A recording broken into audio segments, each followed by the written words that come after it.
Recently, a new wave of attacks based around a unique form of misdirection has focused on digital extortion. In October of 2020, security firm Radware published extortion messages sent to companies around the world. In the messages, hackers known as the Armada Collective pretend to be either from the North Korean government hacking group Lazarus, also known as Ep28, or the Russian state-backed hackers Fancy Bear or Pt28. The message threatens a powerful distributed denial of service attack against the victims if they fail to pay thousands of dollars worth of Bitcoin. This type of extortion, which entails a preemptive payment to prevent an online attack, has resurfaced repeatedly over the last decade. But starting in the summer of 2020, criminals have attempted to leverage fear regarding high-profile nation-state attacks to try to make money. Like a good salesperson, they follow up on the first message to convince the payment to pay before actually going to the trouble of executing attack, says Pascal Guénens, Director of Threat Intelligence at Radware. Of course, these criminals would prefer the easy money and not having to go through the process of running an attack. However, if the threat actors want to keep their campaign credible, not attacking is not an option.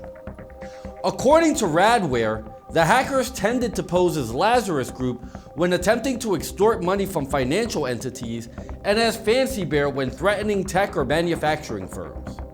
One example saw hackers that pretended to be Lazarus Group send an extortion message to TravelX in late August of 2020. The attackers wanted 20 Bitcoin and said that the ransom would go up by 10 Bitcoin for every day that passed after the initial deadline. TravelX didn't pay the ransom and weathered the DDoS attack that the hackers launched. Ironically enough, extortion DDoS attacks have never been especially profitable for hackers because they lack the urgency of ransomware, which sees the target desperate to restore access. Generally speaking, DDoS as an extortion method isn't as profitable as other types of digital extortion, according to Robert McCardle, Director of Threat Research at Trend Micro. It's a threat to do something as opposed to the threat that you're already done it. It's like saying, I might burn your house down next week. It's a lot different when the house is on fire in front of you. While these kinds of attacks may not be as crippling for most victims as ransomware, they still pose a threat to organizations that don't have the proper defenses in place.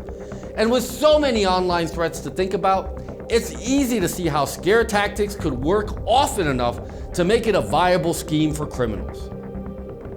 You know, as I think about the dangers that exist online, not unlike the subjects we learned about in this video, I know I feel a lot better having an anti-malware program like SpyHunter installed in my PC, providing me the protection I need against malware, and I think you should too. SpyHunter 5's strongest features are found in its malware repair capabilities. SpyHunter 5's remediation algorithms dive deep into your system to remove and address complex malware issues affecting PCs today. While many anti-malware products only flag and quarantine malware and ultimately fail to fully remediate the root problem, the SpyHunter 5 remediation algorithm detects, quarantines, and programmatically repairs malware problems on your PC. SpyHunter 5 is a powerful PC utility that repairs malware threats in many cases where other competing anti-malware and antivirus programs may fail. To detect and remove malware for free, go to enigmasoftware.com and download SpyHunter today.